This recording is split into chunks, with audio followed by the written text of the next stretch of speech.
Welcome to Your English Boost YouTube channel, where we empower you to boost your English skills with exciting conversations and real-life topics every single week. Today, we're diving deep into something we all do, usually without much thought, but it truly shapes our entire day, our daily routines, specifically how we start our mornings.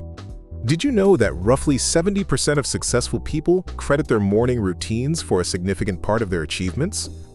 It's not just about waking up, it's about how you approach those first few hours. That's a fascinating statistic, James, and it makes perfect sense because a structured beginning can set a positive tone for everything that follows. So let's explore our own morning habits. Absolutely. Emily, let's kick things off with the most fundamental question. What time do you usually wake up? And is there a particular reason you choose that hour? Well, James, I generally wake up around 6:30 a.m. on weekdays, which might sound quite early to some people, but it truly gives me enough calm time before the day officially begins. I find that waking up at this time allows me to enjoy a quiet breakfast and prepare mentally for my tasks without feeling rushed or stressed before I even leave the house. Wow, 6:30 a.m. is quite impressive. I am definitely not an early bird by nature. I usually aim for 7:30 a.m. or even closer to 8 a.m. if I can manage it, to ensure I get enough sleep. My reason is simple. I value my sleep tremendously, and I notice a huge difference in my energy and mood throughout the day if I don't get at least 7 or 8 hours of rest. I completely understand the importance of sleep. It's essential for our well-being and productivity, and everyone has a different internal clock that dictates their ideal wake-up time. So once you're up, James, can you describe your morning routine step by step? What are the first things you do after you leave your comfortable bed? All right, after hitting the snooze button perhaps once or twice, my absolute first step is usually to drink a large glass of water to hydrate myself immediately after waking up. Then I head to the bathroom, brush my teeth, and wash my face to feel completely refreshed and ready to tackle the upcoming challenges of the day ahead. Hydration is such a smart first step, something I often forget in my own morning rush, so perhaps I should incorporate that healthy habit into my own routine soon. After that, do you prefer to have breakfast at home? Or are you more of an on-the-go person, grabbing something quickly while heading out the door? I definitely prefer to have breakfast at home, taking my time to enjoy it. I believe it is a very important meal that provides the energy I need for the rest of my morning activities. My favorite breakfast food, without a doubt, is a bowl of oatmeal with fresh berries and a drizzle of honey. It's warm, filling, and incredibly delicious every single time. Oh, that sounds absolutely delicious and very healthy. I might have to try your oatmeal recipe sometime because it sounds like a perfect way to start your day.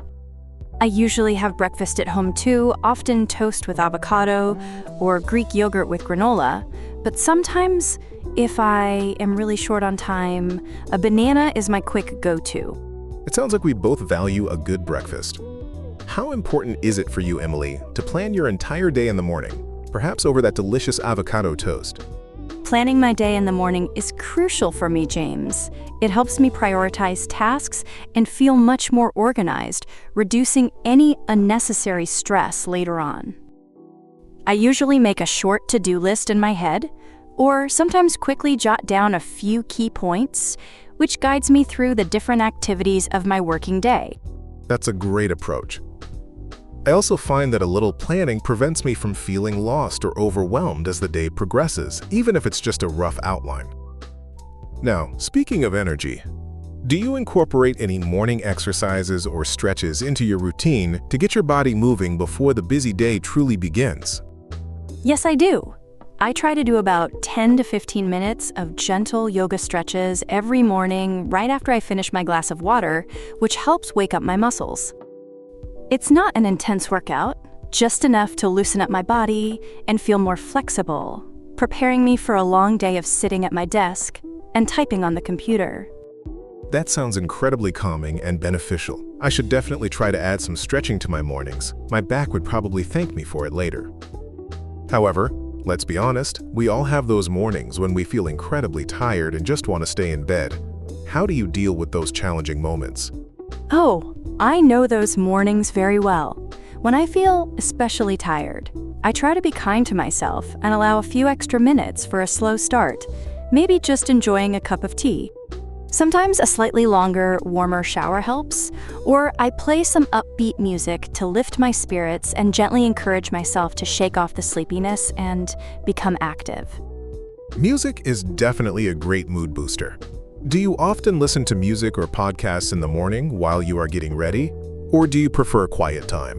I often put on some classical music or an interesting educational podcast while I'm making breakfast and getting dressed. It helps me focus and feel productive.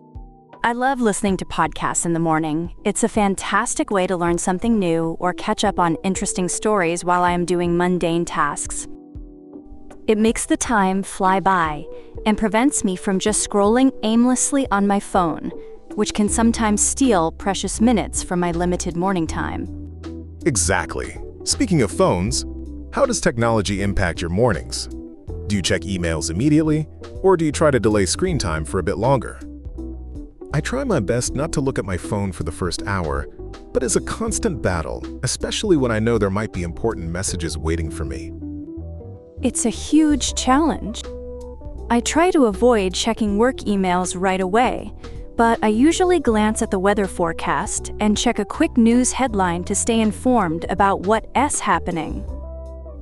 However, I keep my phone on silent until after breakfast to minimize distractions and enjoy a more peaceful start to the day without constant notifications. That's a good strategy. Let's talk about coffee or tea. What role does your morning beverage play in your routine, or can you start your day without it? For me, coffee is absolutely essential. It's my morning ritual and the first thing I look forward to when I wake up. I truly cannot imagine a morning without its comforting warmth. I am more of a tea person, specifically green tea. It gives me a gentle boost without the jitters that coffee sometimes causes, and I enjoy its calming effect. It's a very important part of my routine, but I can function without it if necessary, though I might feel a little less energetic and focused throughout the day. It's interesting how a simple drink can be such a fundamental part of our morning experience and create such a strong habit for many people worldwide. How do you balance getting ready for work or school with all these other morning activities like exercise, breakfast, and planning, making sure you don't run late? It's all about timing and having a fairly consistent schedule. I try to prepare my clothes the night before, which saves a surprising amount of time in the morning rush. Also, I try to stick to a rough timeline for each activity, so I know I have enough time to finish everything before I need to leave the house. That's very smart. I should definitely try preparing things the night before more often. It sounds like a real time saver for busy mornings.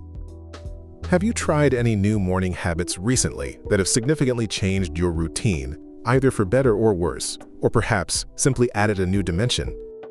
Yes, I recently started doing 5 minutes of journaling right after my stretches, just writing down my thoughts and feelings for the day. It has been surprisingly helpful for clearing my mind and setting positive intentions, making me feel more grounded before I start my work. Journaling sounds like a wonderful addition to a morning routine. I might give that a try. It seems like a peaceful way to connect with your inner thoughts. Finally, how do you feel when you miss your usual morning routine, perhaps on a holiday or when something unexpected happens, throwing your plans off completely? When I miss my routine, I often feel a bit disoriented and less prepared for the day, almost like I'm running slightly behind schedule mentally. It's amazing how much comfort and stability a consistent morning routine can provide, helping you feel ready to face whatever the day brings. I completely agree. Missing my routine definitely makes me feel a bit off, and my energy levels are usually lower throughout the entire day. It just goes to show that even small habits can have a huge impact on our overall well-being and productivity, shaping our days in significant ways. It truly does, James. And understanding these daily habits in English is a fantastic way to expand your vocabulary and feel more confident discussing personal topics. Remember, every new word you learn, every sentence you understand, brings you one step closer to fluency and makes your English journey more rewarding. We hope this discussion has given you some new vocabulary and perhaps even some ideas for your own morning routines and ways to describe them. Thank you for joining us today on Your English Boost YouTube channel. Keep practicing your English every single day, even for just a few minutes. We'll see you in the next episode for another engaging conversation designed to help you boost your English skills. What small change could you make to your morning tomorrow?